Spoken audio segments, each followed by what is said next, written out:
Good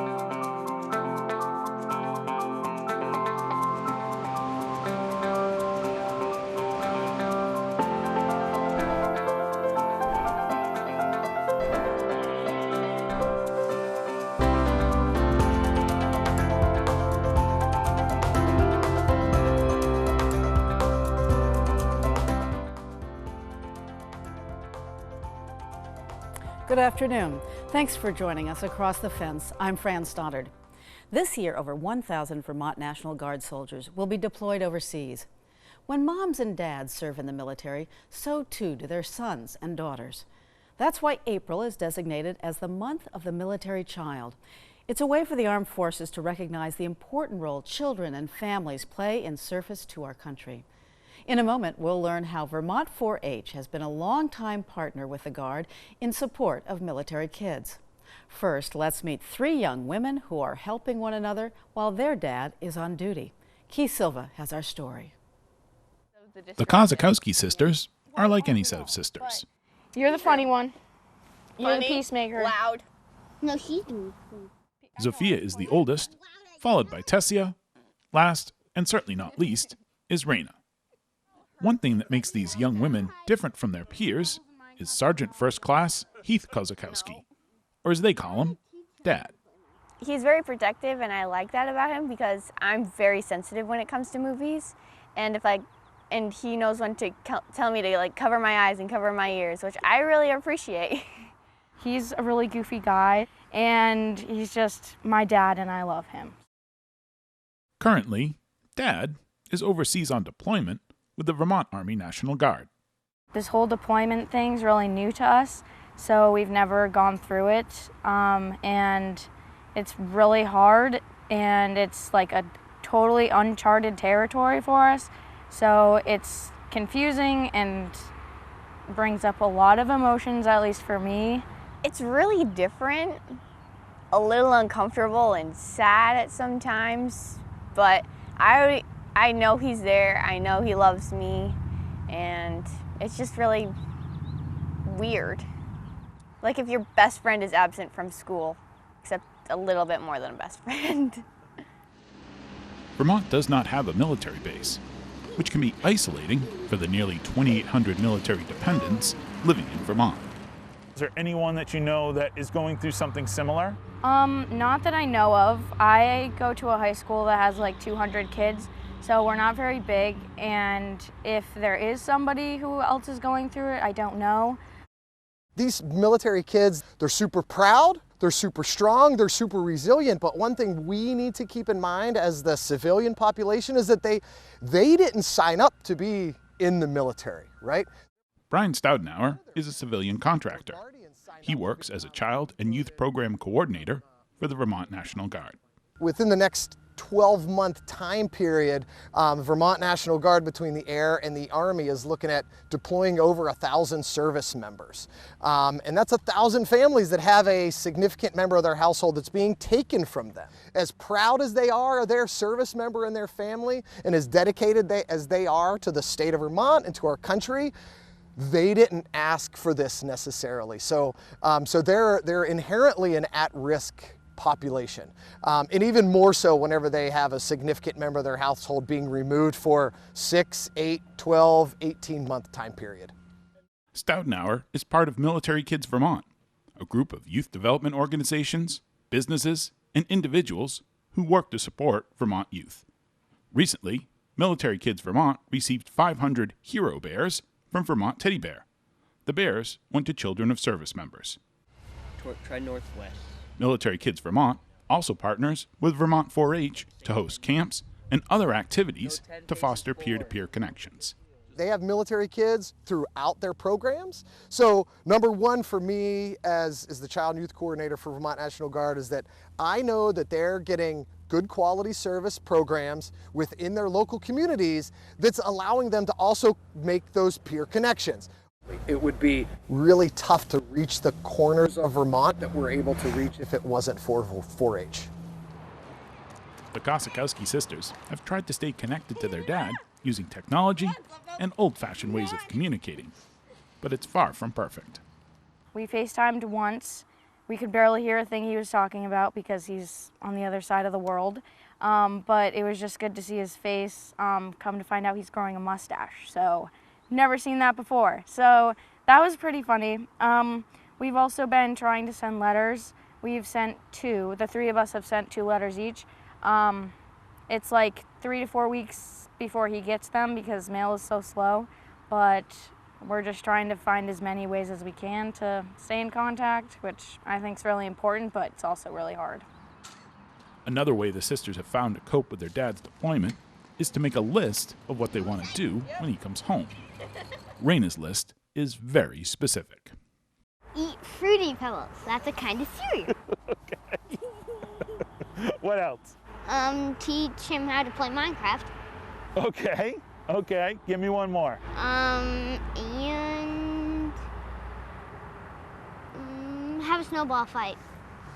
If it's like if we're in December at that time when he comes back. No hugs, no kisses, nothing like Yes. that. Sophia and Tessia have their own lists of what they want to do when their dad returns. And even though they're working through a lot of emotions, they're also proud of their dad's service to the country. I don't feel angry at the military or my father for like going on this, but then again, he doesn't really have a choice. I'm just like really happy that he can do this. Like he's able to do this. It's really cool, and he's helping other countries and other places, and it's just like helpful all around, except for the deployment. That kind of stinks. I'm really proud of my dad. He's been in the Army since he was 17 or 18, I think. He's worked his way up in rankings and important people things that I don't quite understand. There's a lot of complicated stuff in the military, but I feel like I knew this was going to come sometime. I just didn't ever really want to admit to the reality of it happening. But I feel like he has to do what he has to do, and when he gets home, it's just going to be better opportunity for us to learn about, I don't know, what his experience was like when he was away. The Kozakowskis are proud of their dad's military service. They're also proud of their Polish heritage. As we were wrapping up our interview, Zofia explained why they call their dad Tata. Tata, we call him Tata. That's what it's Polish for dad. It's been really weird calling him father or dad. Zofia summed up what her sisters want to say to their Tata. I want to say I miss him and I love him, and I honestly can't wait for him to get back. It's weird having him not here. In Fairleigh, I'm Keith Silva with Across the Fence. Lovely young woman. Great story. Thanks so much, Keith. And we want to also say thank you to Amy Kozakowski for helping us tell this story, or as she's known to Sophia, Tessia, and Raina, Mama. Joining me now is Allison Smith, of Vermont 4-H Youth Learning Experiences Coordinator. Welcome so much, Allison. Hi, thank you so much for having me this morning. So what specific skills can 4-H provide to support military kids? 4-H is all about helping youth find their spark or a topic that they're interested in or passionate about. And then through hands-on learning in that project, we strive to embed life skills that will serve youth their whole life. We use a tool in 4-H, we call it the Life Skills Wheel. And this is a wheel that has 30 spokes on it. It's a visual graphic. And we often use that life skill wheel when we're deciding what activities to use in our programming, or even directly with youth where we say, take a look at this wheel. What are some skills that you would like to grow and learn in your life? And just to give you an idea of what some of those spokes are, it's things like resiliency, decision-making, managing feelings, teamwork, leadership, communication. And in addition to specific skills, I think one thing that is special about 4-H is we have a strong emphasis on creating an environment where there's a sense of belonging for youth. And as Brian mentioned, when you have youth from military families that are dispersed across the state, that's really important to create that sense of community for them. Awesome. So what are a couple of examples of programs or activities that you run for children of servicemen and women? Sure. We've been a past collaborator for Military Kids Vermont's annual partner camp. last year we shifted quickly and went virtual. We've offered programming and photography and birding. We've also had a camp in the past called Drone Camp.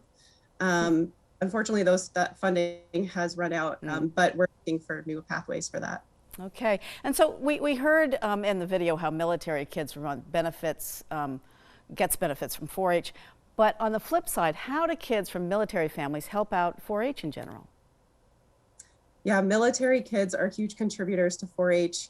One thing that I've seen personally is that youth from military families understand in a very deep and personal way what it means to serve others and to give back to the community. That is a big value in 4-H, and I really see military youth live that out in their lives, and they bring that to the program. You know, they've also sometimes lived in other places or lived in other countries and have had to adapt to new environments, and they bring all of those skills to the 4-H program as well. Right, great contribution. So resiliency is kind of a buzzword that comes up with these sort of programs and discussions. How do you gauge resiliency from the kids who participate in your programs? Yeah, we always try to build in evaluation at the conclusion of our programs. And one thing that we see, so for example, with Drone Camp is, yes, the youth come to our programs to have a better understanding of science and drone technology, but what they actually walk away with is feeling more connected to one another, having that sense of belonging, knowing that there are adults who are affirming and caring in their life through mentorship in our programs. And all of these things help to contribute to a youth's sense of agency over their lives. They feel empowered, they can make decisions, they can problem solve, and this really helps to, empower them, and then that contributes to their resiliency over their lifetime. So quickly, we're running out of time, but what's happening this summer? I know you've been online, of course, through the pandemic, but what's coming up? Yeah, we're definitely looking to summer programming. We're starting to open the doors to having some in-person programming. And so I know in the Military Kids Vermont world, we're looking to have our annual fall apple picking, getting families back together and having some summer and day camp programs that can offer military youth some engaging activities. We're still sketching a lot of it out, but definitely stay tuned to our programming. Okay, so if you'd like to learn more how you can support Military Kids Vermont, contact the Vermont National Guard Family Programs with the information on your screen. And we've also put the website for a link to Vermont 4-H on there as well, uvm.edu/extension/youth. So Allison, thank you so much for joining us today and introducing us to some National Guard kids. And thank you again for the opportunity. Okay, and thank you for joining us across the fence. I'm Fran Stoddard. Stay well.